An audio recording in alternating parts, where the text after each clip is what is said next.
Well, good morning, everyone. Welcome to today's webinar. I'm sure that most of you would rather be in another place on a day like today. Anyway, my name is Fred Pitsadney. I'm the founder and president of Focus Management. Most of you we've met.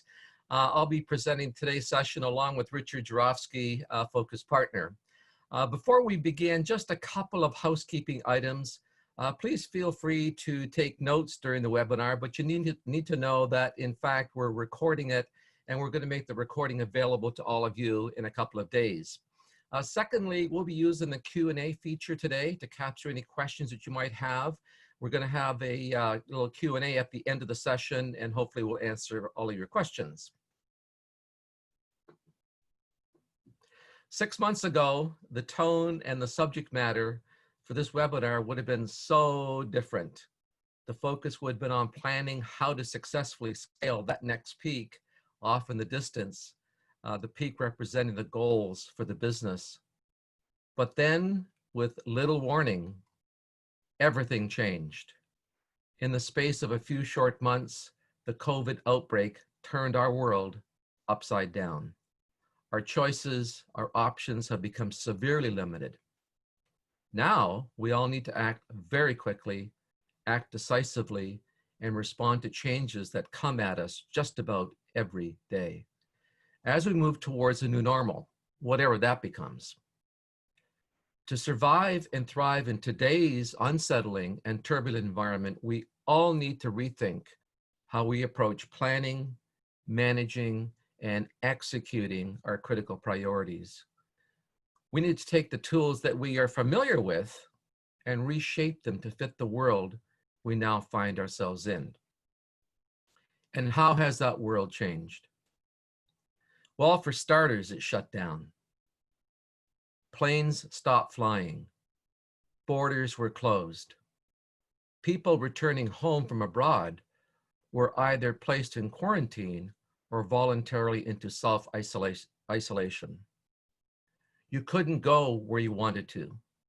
If you did, you couldn't get back. Buyers couldn't buy. Sellers couldn't sell. Shippers couldn't ship. Makers couldn't make.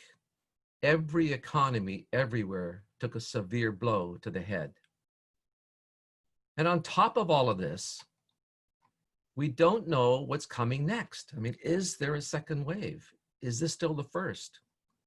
Will there be a vaccine? What about an antiviral? When would it be safe to go back to something we used to call normal?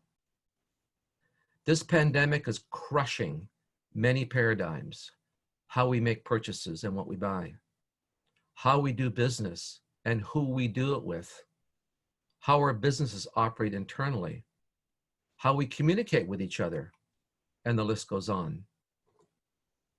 In the face of this, we need to recognize an important reality. Whoever acts fastest and most decisively will set the pace. And to do this, we need to rethink our approach to planning. In fact, to a large degree, we need to rethink how we think, and especially how we think about planning. RAD is our response to managing low warning, high impact situations that continually change with uncertainty. What we're going to do is review the design thinking and principles to gain your confidence in RAD and in Focus and thus generate some post-webinar interest to refer RAD to a senior leader in your network. We'll start with where RAD came from, our fundamental value proposition for all of our work, and then we'll cover the 4 principles. We'll also cover the tools and techniques, the how-tos of RAD. And we'll finish up with the RAD Value Proposition. Every leader, whether of a business unit or a team within, wants the great execution of what matters most. Great execution, however, remains elusive, as most, in fact, it's been published that 75% still struggle with the execution of not only strategic, but operational and project plans. Well, so where do organizations end up? Often it's in one of these other quadrants. Let's start with the orange quadrant, the poor execution of what matters most. This is where you find leaders with great frustration who keep asking, why are we late? Why we miss the deadlines again? Why are there so many errors? Why? Sound familiar? I'm sure most of you have been there.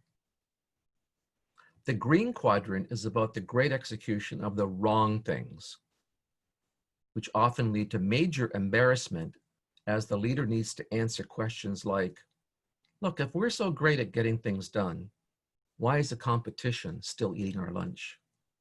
Why we missed that fundraising goal? You get the idea.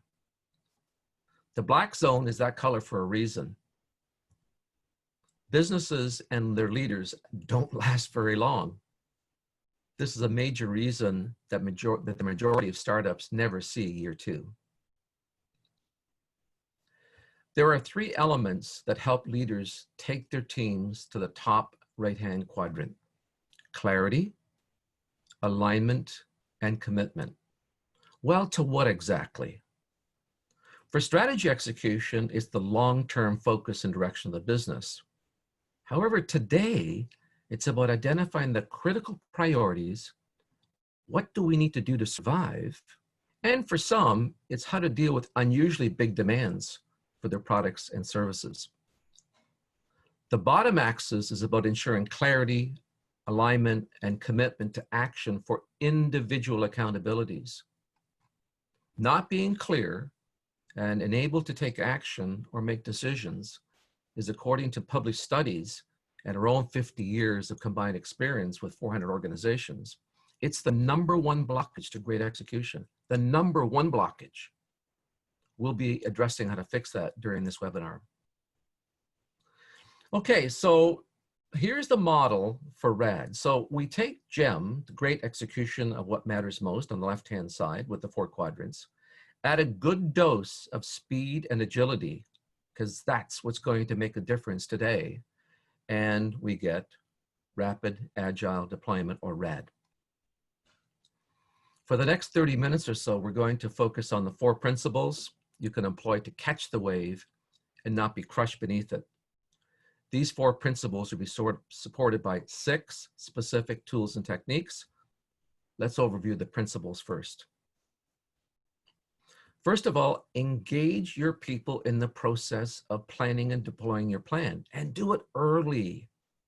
You know, we've all heard a lot of talk about employee engagement over the last decade.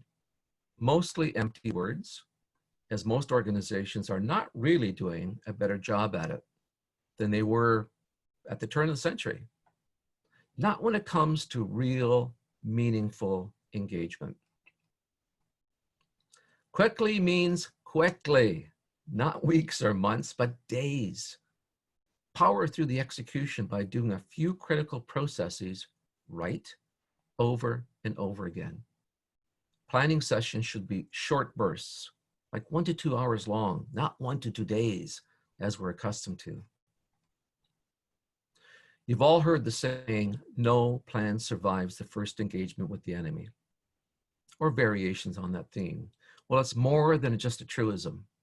A plan that fails to address the rapidly changing realities on the ground is worse than useless. It's downright dangerous. Agility and responsiveness will rule. The 4th and final principle: nothing stops a great plan achieving the success that it deserves more than the people charged with its execution having only a vague idea of the authority that they have to make decisions and to get important stuff done. We'll cover that. We'll cover how to fix that today also. These are the 4 principles. So let's dig into each of them and put some meat on the bones. There are 2 important reasons to ask your people about their views and their ideas. The first is they really want to be asked. They want to feel that someone actually cares about what they think. I mean, if you were in their position, wouldn't you? The second reason is that they know things that you don't, not because that they're necessarily smarter. because they're often closer to the action, closer to customers, closer to suppliers, closer to competitors. Look, the last thing you want to hear during a debrief, especially of a failed initiative, is, I could have told you that. You never want to hear those words. It only makes sense that if you ask questions, you need to listen to the answers. I mean, nothing turns people off more than taking the trouble to respond to a question or an inquiry, only to be totally ignored. Most of us had that experience. It's not really pleasant. That must not happen. It's critical to respond in some fashion throughout the entire process. Ask people early enough in the process to make their input useful. This is during the assessment stage, prior to putting pen to paper and creating the plan to take the business forward. This should be one of the very first things you do. You know, there are a variety of tools, many available at low cost, that can be used to gather this input. SurveyMonkey is one, and there are others. Keep it simple. Don't make it too elaborate or complicated. Ask a few questions, make it clear why the answers matter. We're going to look at a couple of examples in a minute. Whatever information you gather, it needs to feed into your battle planning. Now, why do we call it battle planning? Well, for us, it conveys a completely different level of intensity than conventional strategic planning.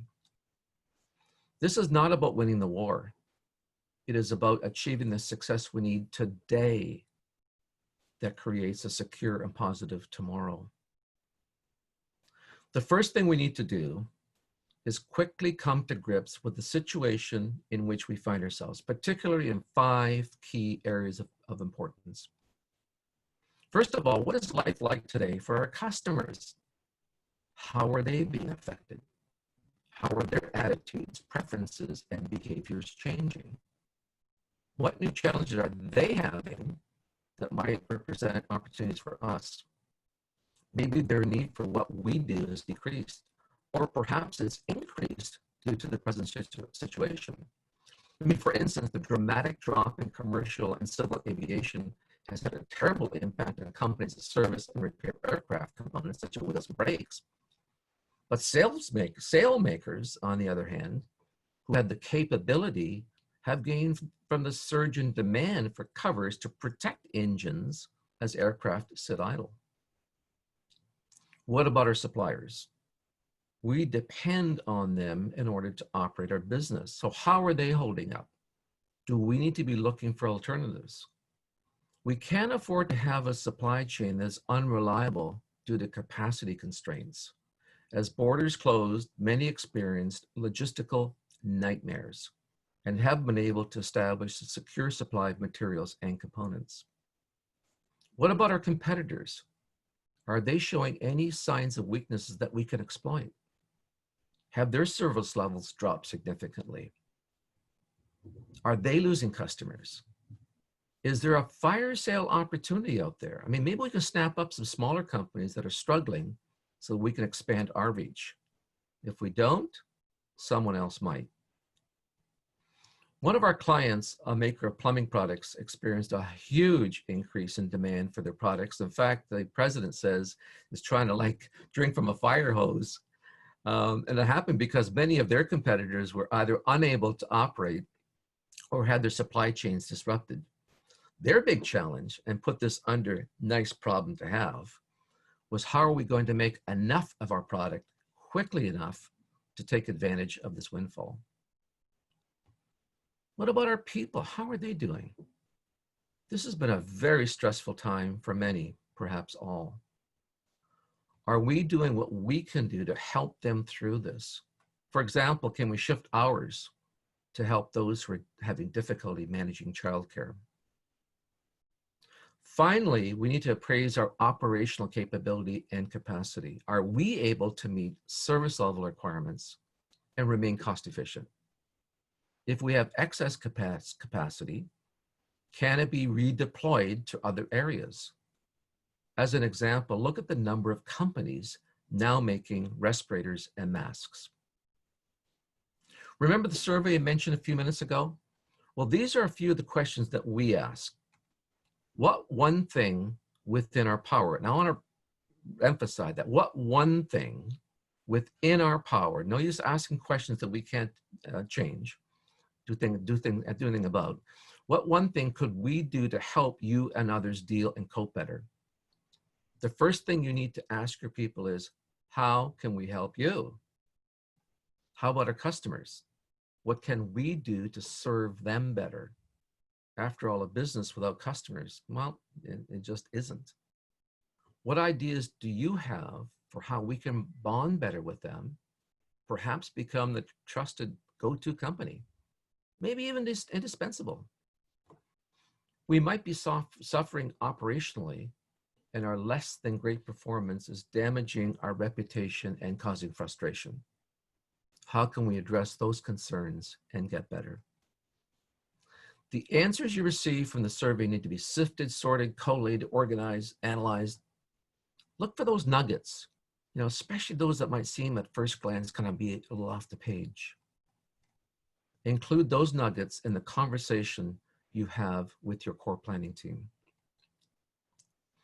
Set a very small number of objectives. This is also worth emphasizing. Small number of objectives, not a long laundry list like we often see, whose achievement will make a significant impact on the business. Make sure they're clear, both in what they are and why they matter. And make them as measurable as possible so you can track your progress towards them. I mean, something like this. Here's an example. Increase full order on-time shipment rate to 96% by December 31st without increasing per unit shipping costs. I mean, this objective not only drives increased internal efficiency, it also benefits the customer. It's a win-win. Do it quickly. I mean, lean towards action rather than deep contemplation like we're so often guilty of during these planning sessions.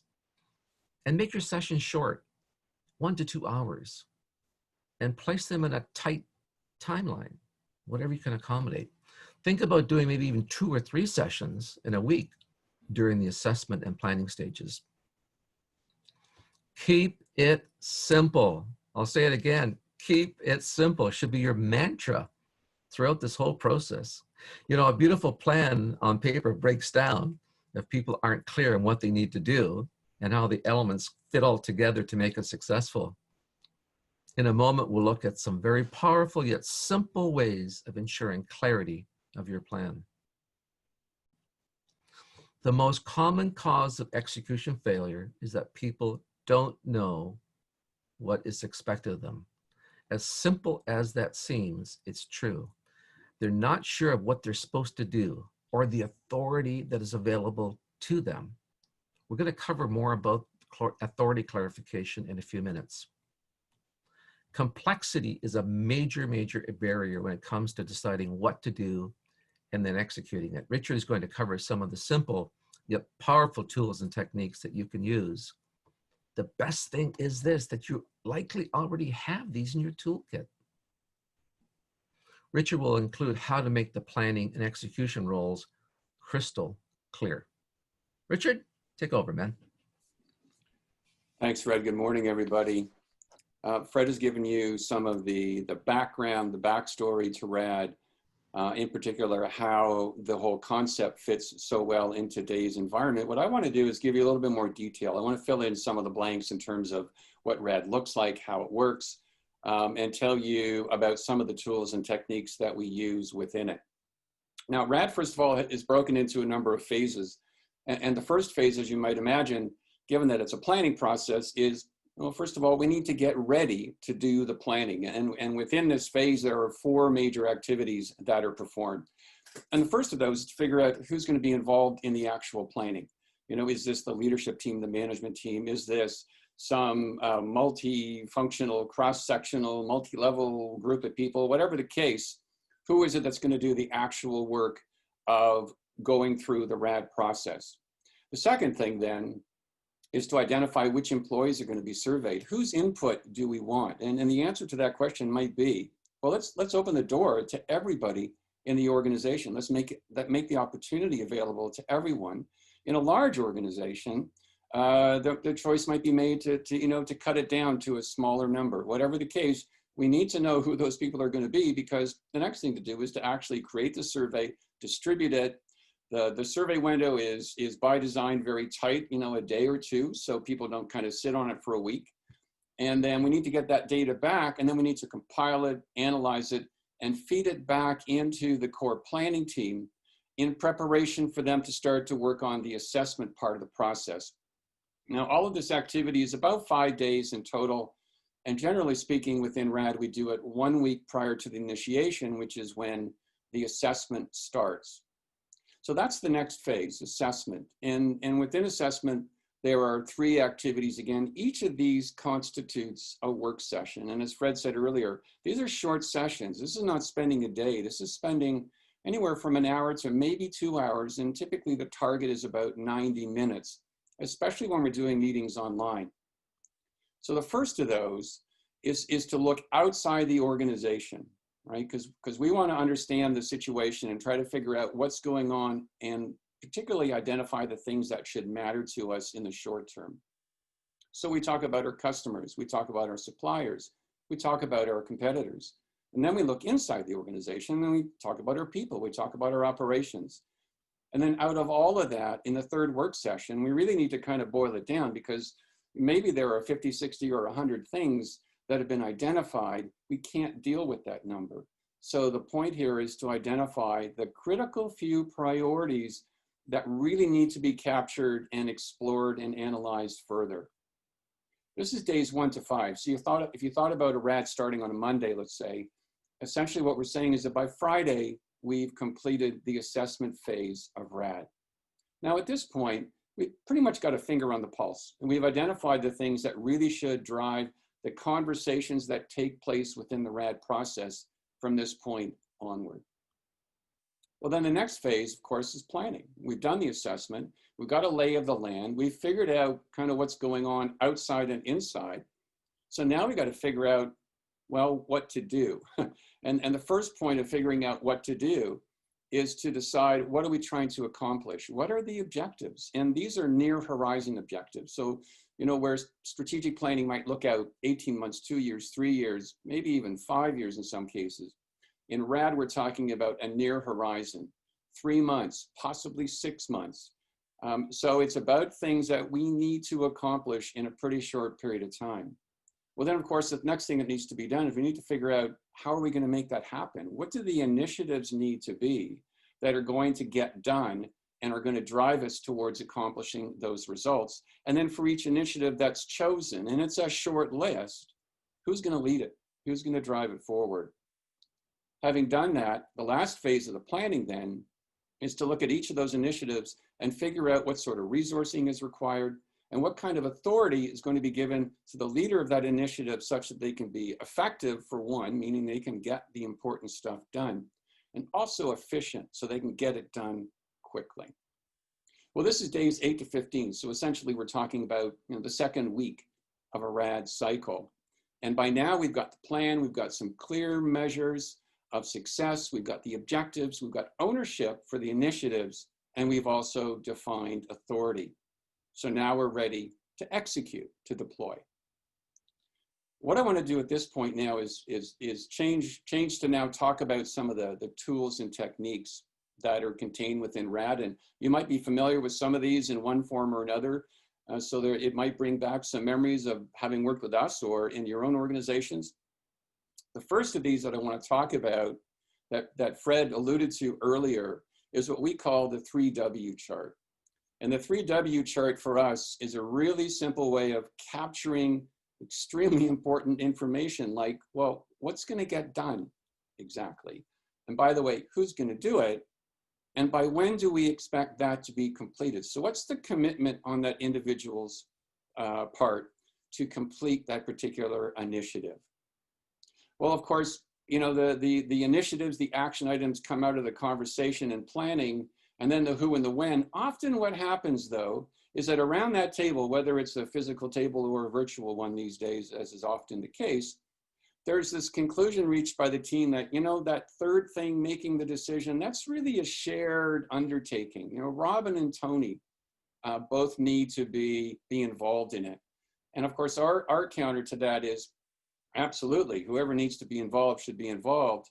But the thing that we're trying to answer here is who is ultimately accountable? Who's the individual? And that person needs to be identified. And typically in a 3W chart, we put an asterisk, a star next to their name, and we say, yeah, Robin and Tony are both going to work together on that, but Robin will be the one who is ultimately accountable to ensure that it's done right, and it's done on time. Now that's a really simple form of the 3W chart. And of course, in some situations you say, well, okay, but there's other information that we want to make sure we capture as well. So for instance, resources. Who or what needs to be involved in that initiative so that it is successful. So we add a column, we put that information in as well, and we capture it there. Now, of course, all of this can be put into an Excel spreadsheet in its simplest form, and then you can manipulate it, sort it, sift it, do things by due date, do it by person, create graphs and charts to your heart's content. In some cases, a client will choose to actually take the information, put it into a project management application so that they can sort of increase the level of sophistication. If there are critical paths and things like that and dependencies, they can manage it that way as well. So that's the 3W chart. The next thing I want to talk about is rules of engagement. This fits well with the sort of battle planning motif, if you will. Whether you call them rules of engagement, ground rules, rules of order, meeting do's and don'ts, whatever the case. These are really things about managing the dynamics within that core planning team that our clients find really, really helpful. And there are a number that, particularly these days, given the environment and the circumstances, are really, really important. So the first of those is make your point and do it quickly. If we're in a meeting for only an hour and a half and we've got a lot to get done in that session, people need to get to the point, they need to get to it quickly, and then they need to stop, not layer on all kinds of additional information which may not be very useful. We need to also settle for the idea that close probably needs to be good enough for now. Not to spend a lot of time working things out to the 4th decimal place and trying to get that precise. Let's get it accurate and right, and rather than worrying about that degree of precision, because there's a cost to it, and that cost is time in particular. Keeping focused, not sidetracking, using a parking lot to capture things that are going to take a team off of its track, off of its agenda, that might be important in the final analysis, but they're not timely. They're not the things that should be talked about right now. Having one speaker, and I think these days, in particular, doing things virtually and online, hugely important, because if you've got 3 or 4 or 5 people speaking at one time, and then whether you're using Zoom or Microsoft Teams or Google Meets, whatever it might be, it's trying to figure out who's talking, what they're saying, and who I should be listening to, whether I'm facilitating or whether I'm in that meeting, really, really difficult. And finally, the 80% rule. And the 80% rule is similar to the second rule of close is good enough, but it particularly pertains to conversations and decision-making. And it says that every conversation reaches a point of diminishing returns. When it does, we need to recognize it. Someone needs to call it out and say, I believe we're at 80% on this. And then the team needs to reflect for a second and hopefully agree and say, yeah, you know what? I think we've said enough about this.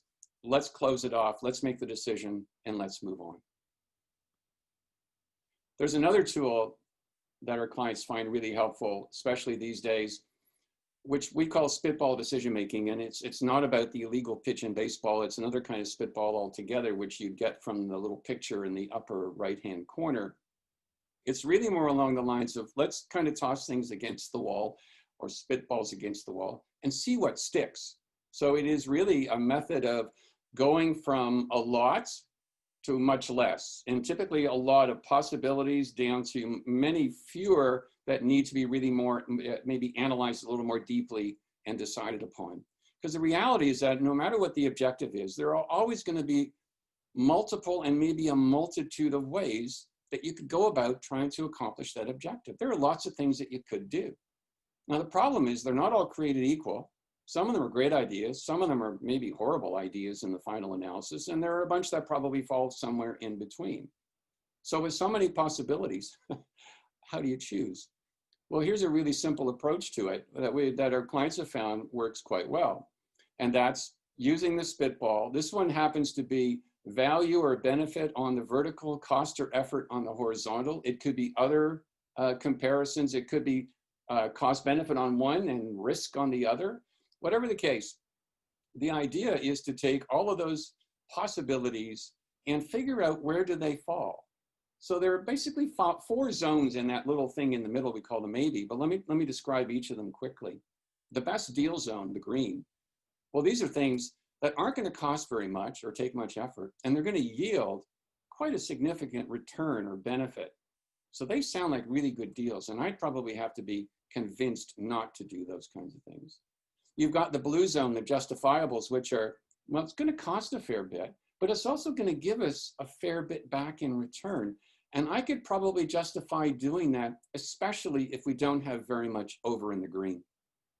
Well, we've got the why bother zone in the lower left. These are things that you say, well, you're not going to take a lot of effort to do it. On the other hand, we're not going to gain very much from having done it. So I kind of think, why bother? And then finally, the no way zone. These are things that aren't going to give us much. They're going to cost a lot. And I look at those and I'd say, we'd be crazy to do those things, so forget about them. And of course, in the middle, you've got the maybes. And those are the things that we're really not sure about. And it maybe takes a little bit more analysis, a little bit more discussion and conversation to figure out where they fall. Well, the idea is to go through exactly that process. And when we have a client did this recently, they did brainstorming to generate ideas about making improvements on their shop floor. And this group came up with 130 ideas. That's a lot of possibilities. And they looked at the list and they said, well, first of all, we can't do all these things. And second of all, some of these things probably just aren't really good ideas to do anyway. So they applied the Spitball to them. They took that list of 130, they worked it down considerably, but they still weren't done. They said, you know what, that list is a lot shorter than when we started with. It's still too much. So they applied a second round of spitballing, worked that list down even smaller, and then came away with their gems, which you know, the things that they chose to implement. And again, that's really what it's about. It's about going from lots of possibilities to a very small number of things, whatever that right number is, but a small number of things that are going to get the best result for the lowest effort, and then implementing them well. So now we're doing stuff. We've made our choices, gone through the process. Now what? Well, our third principle says we need to keep agile. We need to keep responsive. We can't get stuck in any kind of track given the way change is coming at us these days. So for one thing, we've got to check on progress really often. You know, we should be doing short check-ins, probably 2 or 3 times a week, maybe even daily at certain points. And when I say short, I'm talking 5 or 10 minutes, 15 at the most, just to make sure that we're understanding how things are going, what's working, what's not, whether we're getting the results, and how the execution is proceeding. And then change the plan if it's not working. You know, the quote that's attributed to Einstein of doing the same thing over and over again and expecting a different result, that just doesn't fit in today's world, if it ever fit. We need to make sure that if something is not working, that we change it. Now, it might be the wrong thing to do, and so we don't do that thing. It might be the right thing to do, but we're doing it the wrong way.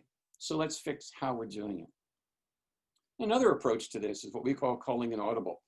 And in North American football, I think we're probably familiar with that. You know, the quarterback in the huddle calls a play. The huddle breaks, team goes, lines up at the line of scrimmage. They all go down on the line.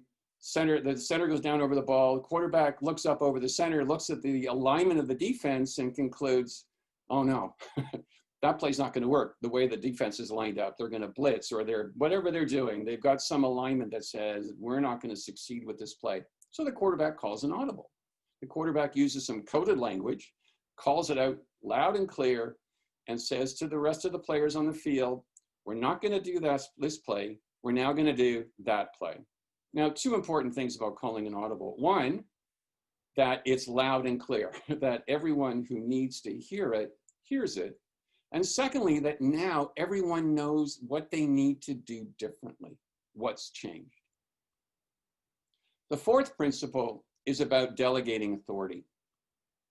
And for us, it really has a lot to do with making sure that people are given sufficient authority. And we often use the term requisite, meaning enough, not too much, not too little. It's the Goldilocks sort of space in the middle. that we need to make sure that we're specific and clear, and that where we can find opportunities to do it, we give people greater amounts of authority, they get greater degree of discretion, and it allows them to be more efficient and to get things done more quickly. Well, we use an equation often when we're talking about authority. And this equation is one version of it says that responsibility without authority results in frustration. If I'm given responsibility for an initiative and I'm not given enough authority to execute it in a way that allows me to be effective and efficient, I'm going to be frustrated. Quite honestly, the next time someone comes to me or ask for volunteers, I'm going to take a big step back in the lineup. The other equation is a slightly different, variation on the theme that says responsibility without authority also results in delays. I will not be able to get things done as quickly if I don't have sufficient authority.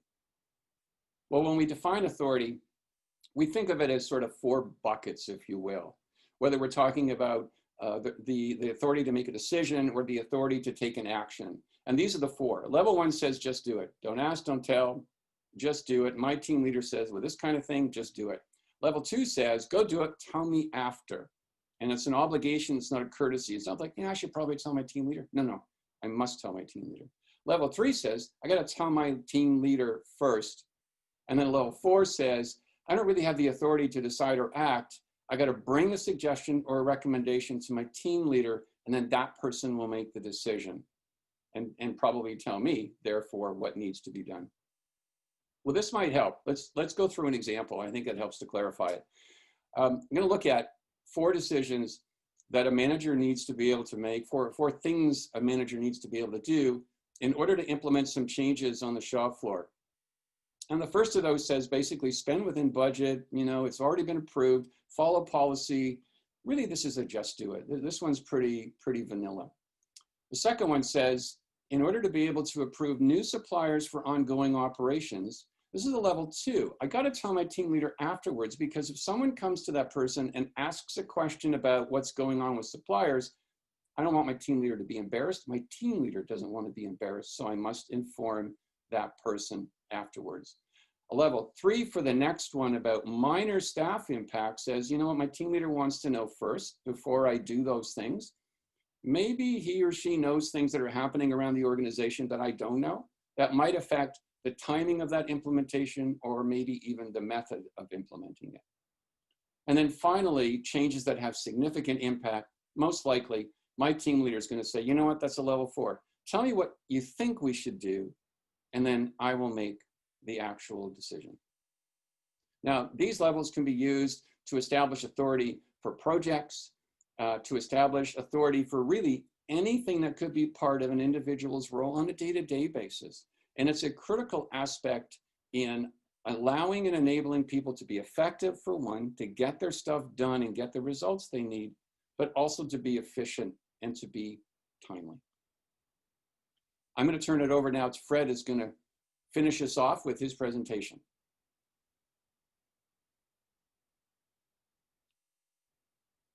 Fred, we can't hear you.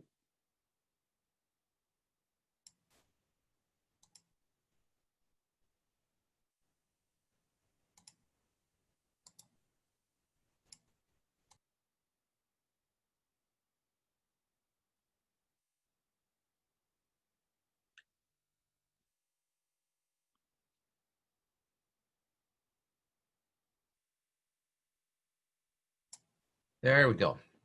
There we go. Technical issues, always. Okay, so what is RAD's value proposition? Why does it matter?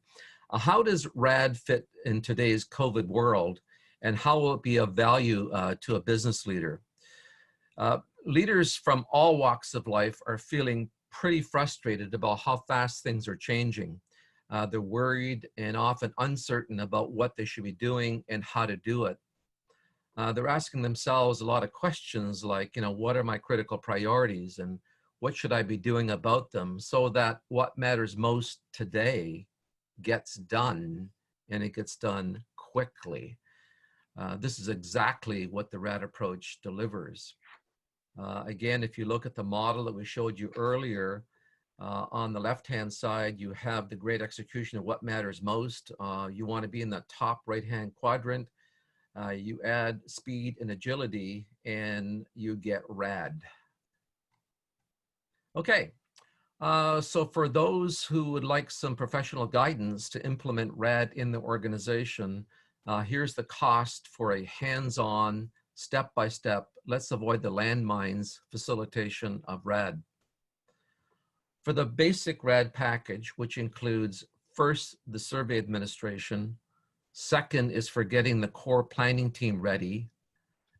Next are the 6 working sessions delivered according to the schedule developed by the core planning team, and then 1 checkpoint meeting to provide a template that you can use for subsequent checkpoint meetings. The full, no surprises price is $15,000 to $18,000 plus applicable taxes, of course. This is for a completely virtual process.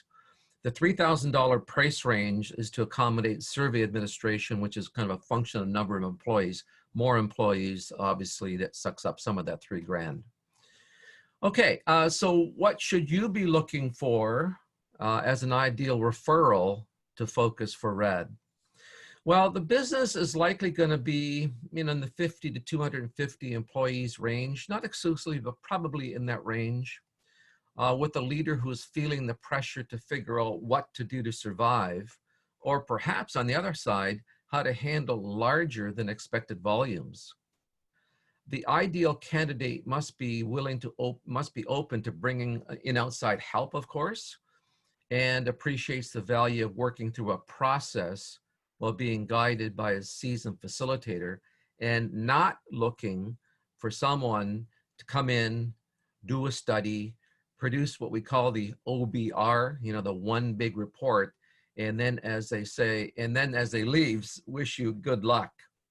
We stay with you completely during the entire process, making required course corrections, based on our 50 years of collective experience in 38 different industry sectors.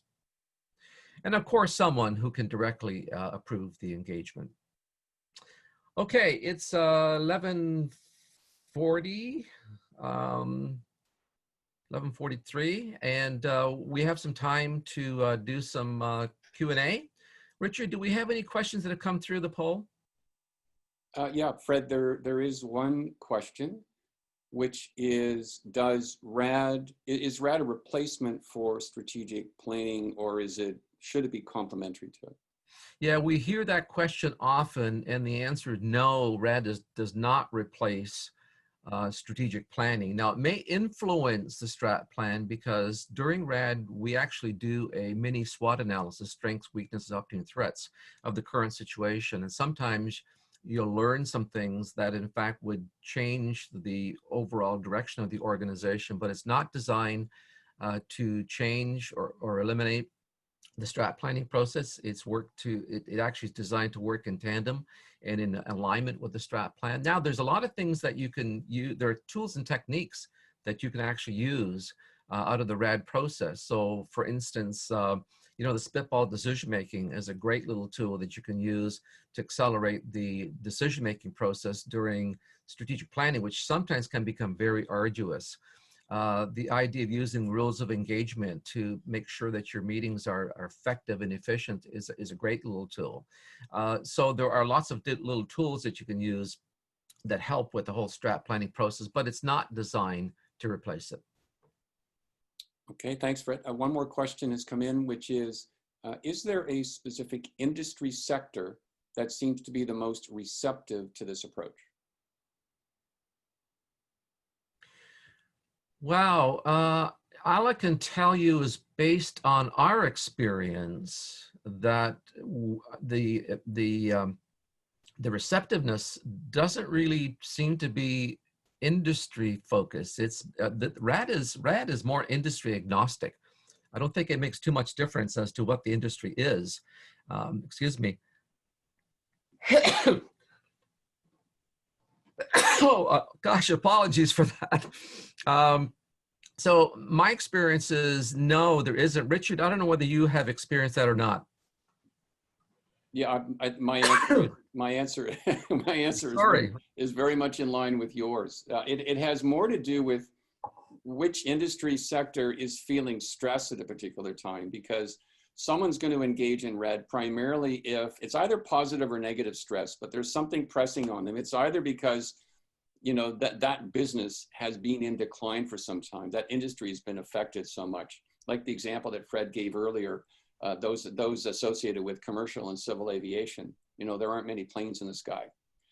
So that's a negative pressure. On the positive side would be the plumbing business, where the demand outstripped capacity. He was trying to figure out how to deal with that. So again, it's the nice problem, but it's still a challenge. So has much more to do with that. And I think also then it comes down to the individual leader, you know, who with their mindset needs to match with what Fred outlined in terms of their receptiveness to having someone come in and do this and to facilitate rather than come in and tell them how to fix their problems. Thanks, Richard. Any other questions come in, Richard? Yeah, there is one more, Sure. which is, how receptive has the not-for-profit sector been? Oh, wow. That's interesting. I honestly say, I don't know. I can say I don't know. We have had certainly lots of inquiries from the for-profit sector, but quite honestly, so far we haven't heard from the not-for-profit sector. So I can't really answer the question. Richard, how about you?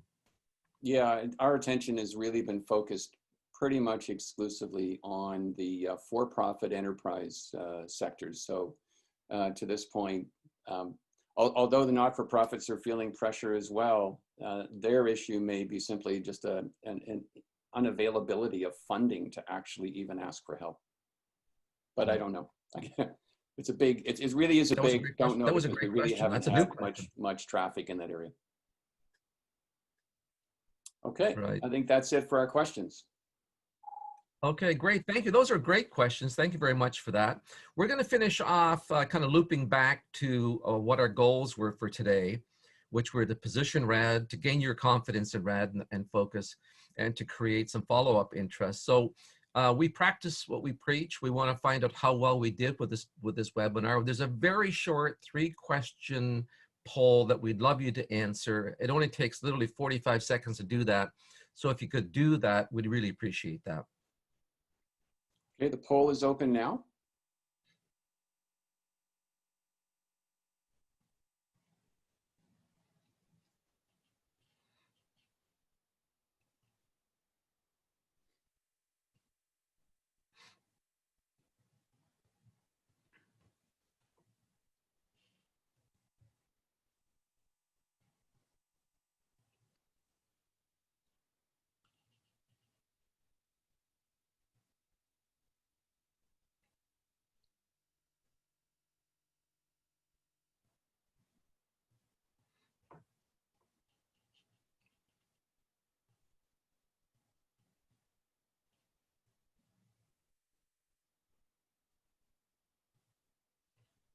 That's great. Thanks, everyone. Okay, well, thank you very much for taking some time out of this gorgeous day to attend this webinar. So hopefully you can get outside and enjoy this fantastic weather we're having. On behalf of Richard and myself, thank you very much. And here's the contact information. I suspect most of you have that contact information. And just as a reminder, we'll be sending out the recording for the webinar in a couple of days. Enjoy this beautiful day. Bye.